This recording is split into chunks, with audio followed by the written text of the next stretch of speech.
Hi guys, hope mko poa. We are tuned here with the one and only Mheshimiwa MP from Gatundu. Kwanza tunaanza tu kwa Luku yenyewe ni safi. Mheshimiwa, mambo vipi? Niko salama. Uko sawa? Kabisa. Today tuko hapa because of Chipukezeyshow live na tumeona umekuja kumsupport. Maybe tell us imekuwa vipi? Tumeona pale umekuwa take your time ukasikiza. Leo ni siku kubwa sana kwa sababu industry imeanza kugrow na nimeanza kuona tuna make trends. We said we must walk the talk. Hii story ya kushinda tukiambia vijana wajipatie, watafute kazi, wajiajiri, alafu tunawaachilia huko kwa kichaka tunaenda, haiwezi endelea hivyo. The government must be in sync with what we are saying. We must walk the talk. Na hii serikali tulisema ni ya hustlers. Na hustlers wenye tulikuwa tunaongea about si kusema ati ni mtu mwenye hana form, ni mtu mwenye akona form amekuwa kijaribu kujituma lakini form haingii. So mimi nikasema we are telling young people to go and employ themselves. Go out there and make employment. Employ yourselves and employ other people. But in the same time, we have a constitution, we have acts of parliament, we have statutes that are actively inhibiting young people from making money. We have a provision of the Public Procurement and Disposal Act that has stopped all these young people who are creating content, who are reaching over half a billion people daily or weekly, from selling our content. Unajua lazima tuache kukua watu wa kujificha kwa uongo. Ukweli ni kwamba mambo imeenda digital. Hata system, hata form ya communication tulitoka some years back tulisema tumetoka analog tumeenda digital. If you look at the reach of digital content vis-a-vis any other form of content ya watu young ambao tunaongea about, utapata hakuna mtu anaenda kuona hizi form zingine. Kila mtu anapata news zake kwa simu na kwa zile platform ambazo tuko nazo.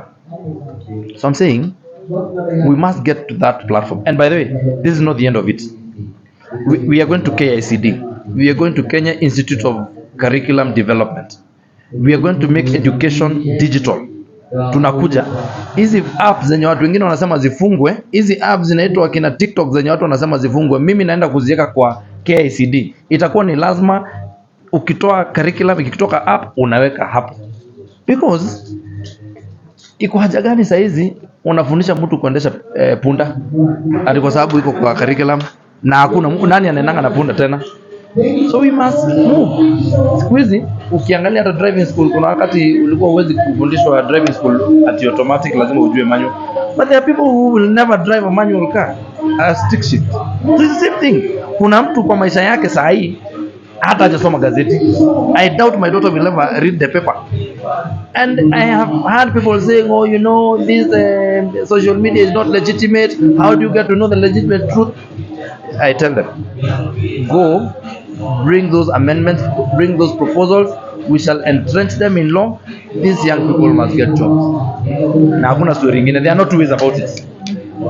And tukitoka kwa hiyo tumeenda digital, so we are saying we must create, na nyinyi digital content creators, I invite you tuache kuona content as we have a country to build and we have a culture to create. To create culture ya content ambayo ina make sense. By the way, wewe enda tu kwa TikTok yako uone zile TikTok ukitapatana nazo za places kama India, places kama China, you will realize utapata mse anaonesha vile ya kukava kitu, anaunda inakuwa poa, you know, some creative technical stuff. We can get there, but we can only get there if we stop vilifying our media content creators. Na tuwa embrace. Hatuwezi embrace hawa watu kwa kuchukua tax peke yake. Hatuwezi sema tax ya ukifanya, kwani sisi tukitisha tax kuna mali tuliuza mtu unafanya content gani? Iko mtu amekuuliza kama ni nywele ulionesha ama ni kiatu ulitengeneza? So mbona ikikuja ati content ati sijui ya usiku, ile tax yenye tunaokota, kuna mtu anasema ulimake pesa usiku ama mchana? Mbona watu wanasema ati usiku iko content nyingine sijui inakaa namna gani? if that content has its users, it is a society that is rotten. So stop blaming the platforms. Go and tell your children wasome Biblia. Watu wa digital content utaona wakianza kukwambia maneno ya Yakubu na Hagai na Sara na hao wengine na maneno ya Bilishiba. Watakuja hapo. Ukiwaambia tupeleke watoto maneno ya masomo, tutakuja hapo. So I'm saying, let us as a leadership embrace digital technology. It is the next frontier. It is our revolution. And if we don't embrace it, we shall be left behind like we have been left behind in many other revolutions in this world. Sasa mimi sitasimama hapa kama mbunge nione tukilose a whole generation kwa sababu ya sheria ambazo ni draconian. Kwa hivyo mimi na welcome nyinyi wote watu wa digital content creation. Mtu uko na simu yake na anajua anaweza kutengeneza content, akuje. You are most welcome to me. Yesu alisema wacheni watoto wakuje kwangu. Mimi nasema wacheni watu wa media wakuje kwangu. So ina maana mheshimiwa hausupport kuna nini imetolewa kuwa TikTok live ibaniwe. So you don't support that? Hakuna, TikTok live haizi baniwa. TikTok tunaendelea kufanya kazi. What we will do, we must be proactive. We must be ahead of the game. CA, kuna kitu inaitwa IA ama artificial intelligence. Sasa hizi mbona Facebook haina hizo? Si hata Facebook inakuanga na live. Mbona Facebook live haichomwi? Mbona hiyo haichomi? Mbona hiyo ni mzuri? Why is it TikTok? Why are we targeting a certain platform?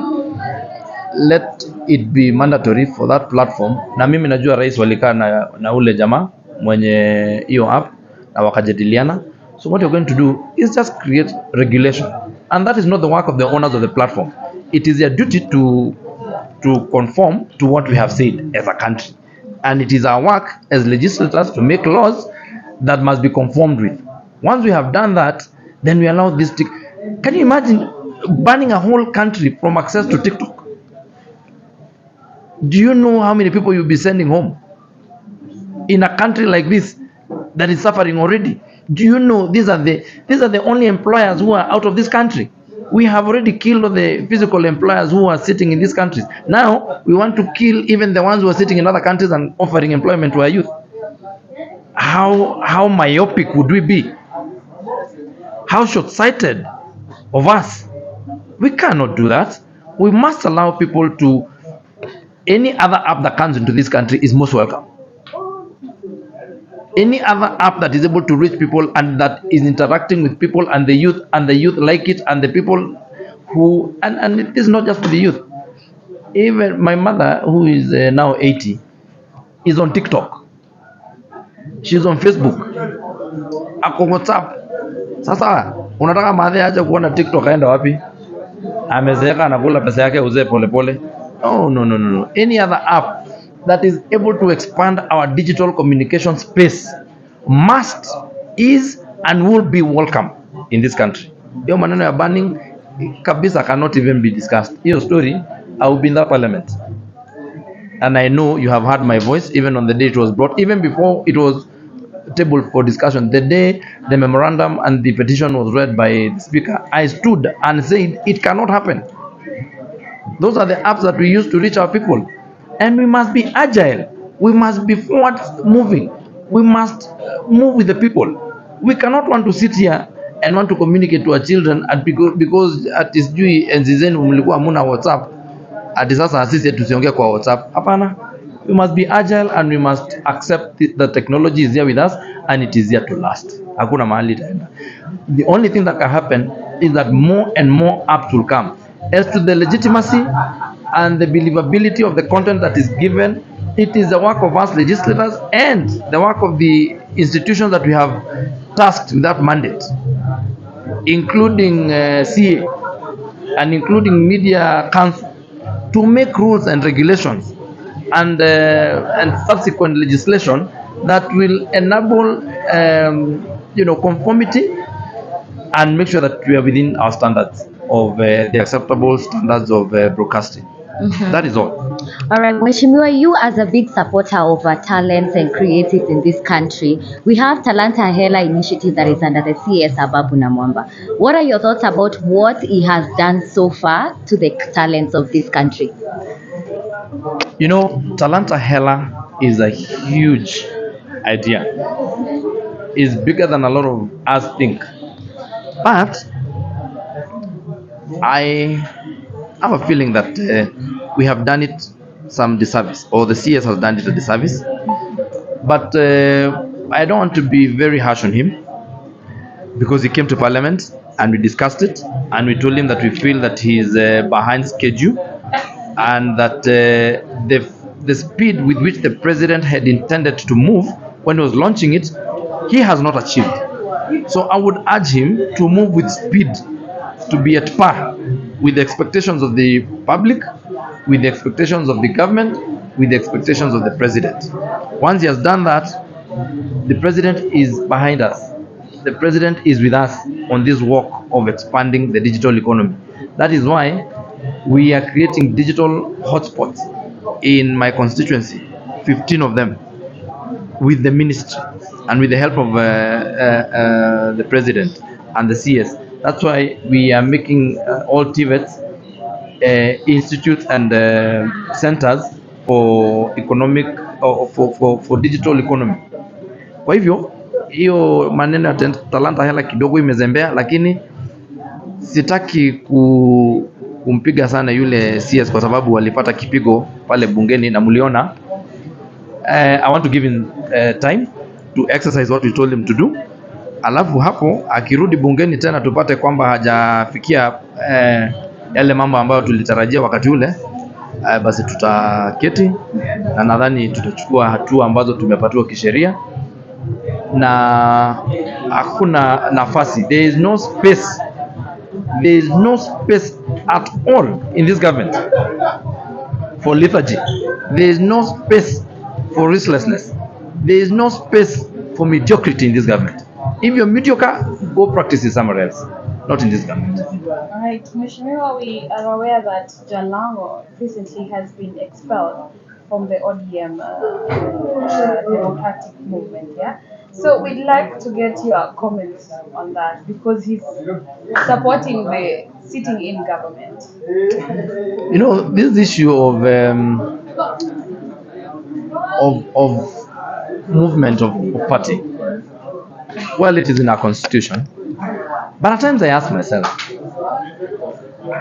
why is it that if we were to take an unpopular stand that the government or the executive brings to Parliament, we being on the government side, the people of Kenya would say that Sisi, oh, you know, we are mediocre, we are just we have no teeth, we are just stooges.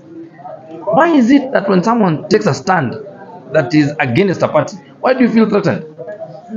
If you're the party leader, why is, if Jalango is really such a small thing, why are you threatened by his presence?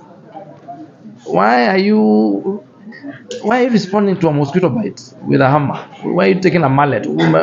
Huwezi chukua bunduki ati kuna mosquito. Jalango is well within his right to support what he thinks is good for his people. They elected him.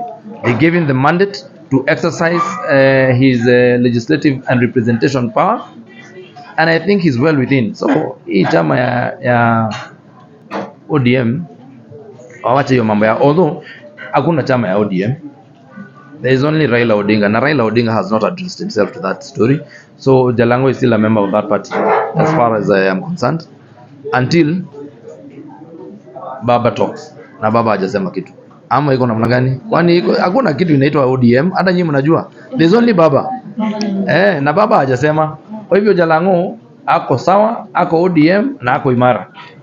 Mimi nimeongea na Baba na Baba hana shida na hiyo maneno.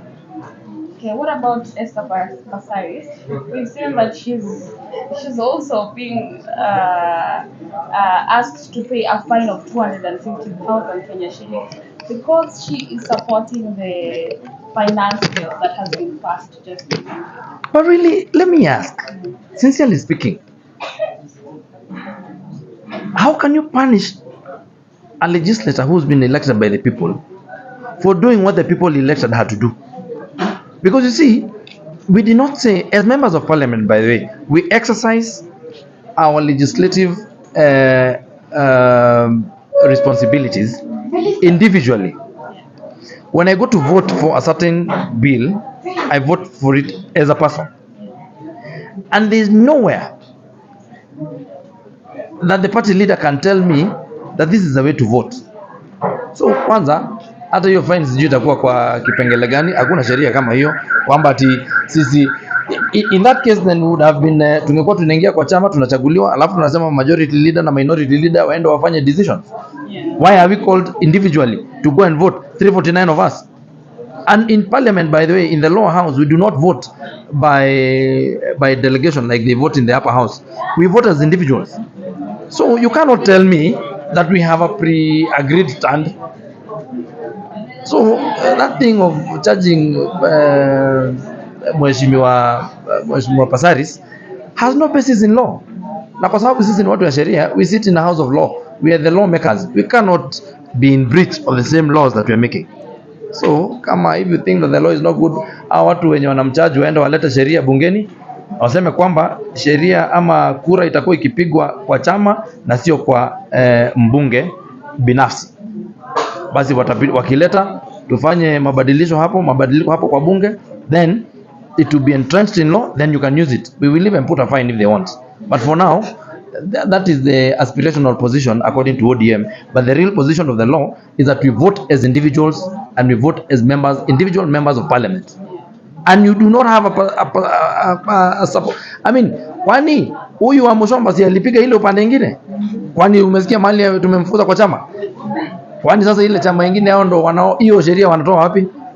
Kwani sisi hamkuona wa Mushomba akipiga hiyo upande nyingine? Umesikia mahali amefukuzwa chama? Watu waache mchezo. The other day we saw when Mama Ida Odinga on her birthday, she said that wife who are married to politicians, they suffer because of their own mistakes. Maybe will your wife agree with their own mistakes? Maybe will your wife agree with the same sentiment? I am certain she's not here. But if she were, she would confirm that she has no punishment. She's fine. We are living in marital bliss. We are happy. And hakuna mambo yoyote. Unajua hii maneno ni watu wanakubaliana. Wanakubaliana mimi ni mwanasiasa na ukitaka nikuoe nitakuoa, na mimi naishi maisha ya mwanasiasa. Kwa hivyo wakati mwingine nitakuwa nikikuja hapo kwa Chipukize nachelewa, lakini nitakuja nyumbani. Na wakati mwingine nitaenda mahali shughuli fulani nikae siku 2-3. Basi wewe utakuwa ukiangalia watoto hapo. Na hata kuna watu wengine, we must not always, this social engineering that I agree, it is true that most politicians are men, but we also have women who are politicians who is speaking for their husbands. Umesikia wanaume wao wakikiteta. Sasa hii maneno ya kusema there is no suffering. And by the way, the thing that we could be talking about suffering, we have a lot of professions where people work at night, where people, this idea that there's a certain way of life, that there's a certain way of running an economy, that we wake up at 5, take children to school at 6, go to work at 8, come back home at 5, pass by the local up until 7, and then come home. It's a facade. When we say that we want to expand this economy to be 24 hours, what are we saying? We are saying that there are homes where people will be meeting at the door. Ukienda job na mwingine akitoka. So what are we saying? It's a facade. I don't even think it's something to discuss. Watu waende wapange maneno yao nyumbani. Ukisikia bibi yako amekuchosha, wewe mpange. Tunakubaliana na sheria ya divorce. Inakubalika kotini, tumepitisha bungeni kwamba watu wanaweza divorce na wanaweza separate. All those things. But that is not what I'm saying. I'm not saying that to encourage divorce and all those things. It is good to have family ties. But we're saying people are able to make their own internal arrangements. Na watu ni tofauti. Kuna watu wengine mabibi zao ni stay at home moms, na mmekubaliana sasa maadili ya hii nyumba tutapanga namna hii, watoto watakuwa namna hii, tutapanga hivyo. Kuna wengine wanafanya kazi, kuna wengine ni bachelors. Mimi najua wabunge wengine ni bachelors, hata nyinyi mnawajua wenye tumekuwa tukisema tutawasaidia kutafuta mabibi. So I mean they are single family, they are single parent families which are either dads or moms. Sasa hiyo ni mambo ambayo familia, and you know, we say it again, parliament will never and cannot legislate on social issues or on morals. Morality cannot be legislated. Hiyo morality ni nyinyi mna discuss, mnakubaliana kwa hii nyumba mambo itakuwa namna hii, mambo itakuwa namna hii, mnakubaliana, and you also decide whether it is the careers of your people that are more important or your social fabric. You make those decisions as individual family units, and I do not think as parliament we have any capacity to legislate on them. Asanteni sana. All right, thank you so Very much. good. Very good. Thank you.